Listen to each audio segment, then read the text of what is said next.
श्रद्धा murder case अभी तक सुलझा भी नहीं था कि हैवानियत का एक और चैप्टर खबरों की शक्ल में हमारे और आपके सामने है, जहां दिल्ली के पांडव नगर में एक शख्स की हत्या की गई, शरीर के 10 टुकड़े किए गए। और यह सब कुछ किसने किया? उसकी पत्नी और बेटे ने।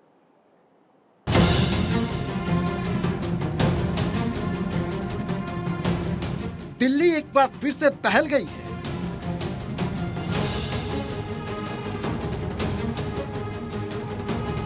दिल्ली में एक बार फिर से शव के टुकड़े मिले हैं।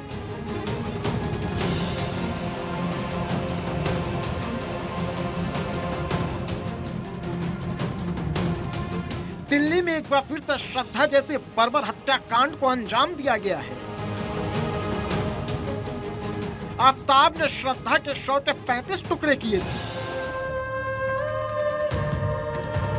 इस बार जल्लादों ने शव के 22 टुकड़े का ठिकाने लगाने की कोशिश की थी। शव के 6 टुकड़ों को ठिकाने लगा भी दिया। कुछ दिन पहले दिल्ली के पाउंडर नगर में एक शख्स के शव के कुछ टुकड़े मिले थे, तभी से पुलिस भौचक थी। श्रद्धा मर्डर केस के चर्चा के बीच पांडव नगर में मिले शव के टुकड़े दिल्ली पुलिस के दिमाग को चकरा रही थी, लेकिन अब इसका खुलासा हो गया है। दिल्ली पुलिस को शव को ठिकाने लगाते हुए अब वो सीसीटीवी हाथ लग गई है, जिसमें एक महिला और एक लड़का शव को ठिकाने लगाते हुए दिख रहे हैं।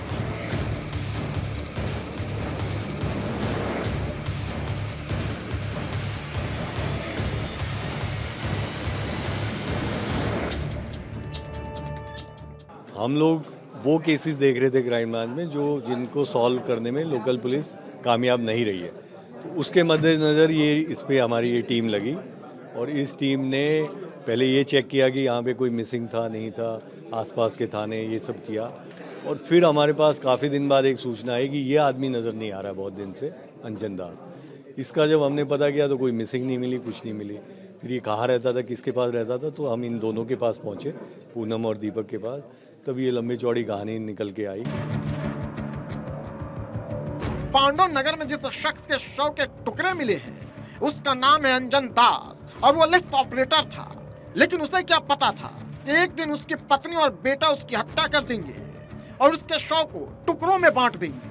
आरोपी माँ बेटे शव के टुकड़े कर रोजाना पांडव नगर और पूर्वी दिल्ली के किसी न किसी इलाके में फेंक कर फरार हो जाते थे। इस खौफनाक हत्या की कहानी भी श्रद्धा हत्याकांड जैसी ही है। आफ्ताब ने श्रद्धा की हत्या कर शव के टुकड़े टुकड़े किए, तो पांडव नगर में माँ बेटे ने भी अंजन के शव के टुकड़े टुकड़े किए।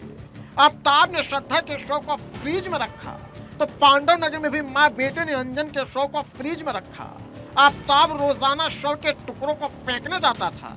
पांडव नगर में भी माँ बेटे रोजाना शव के टुकड़ों को ठिकाने लगा रहे थे। तो इन्होंने एक ये पूरा प्लान बनाया कि इसको शराब पिलाएंगे, शराबी ये था ही, और इसको नशे की गोलियां मिला देंगे। उसके बाद इसको मार के इसके टुकड़े टुकड़े करके अलग अलग जगह पे दबा देंगे या फेंक देंगे, ताकि किसी को आज तक पता ही नहीं चल पाएगा कि कौन था, किसकी बॉडी थी, किसकी लाश। तो ये पूरा प्लान करके इन्होंने काम किया। अंजन दास इसी घर में अपनी कथित पत्नी और बेटे के साथ रहते थे। अंजन, पूनम और दीपक बीते 5 सालों से इसी मकान में किराए पर रहते थे।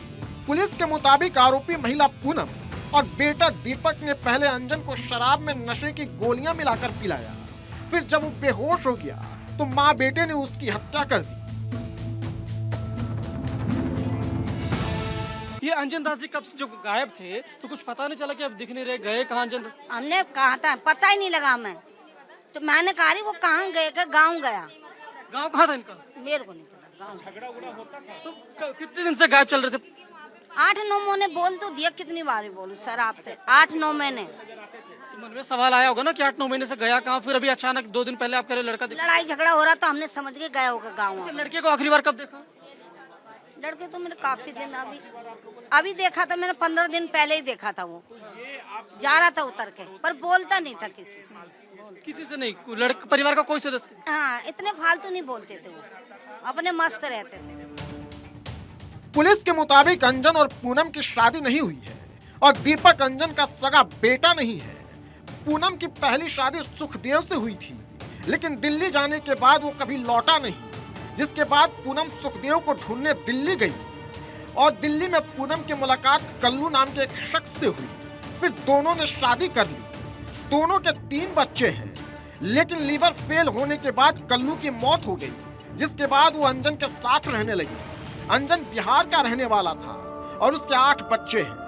पड़ोसियों के मुताबिक अंजन और पूनम के बीच रोज झगड़े होते थे, जिसके बाद पूनम और उसके बेटे ने अंजन को मारने के बाद शव के टुकड़े टुकड़े कर ठिकाने लगाने का फैसला किया, लेकिन दिल्ली पुलिस से बच नहीं पाए और पकड़े गए। Bureau report, Bharat 24।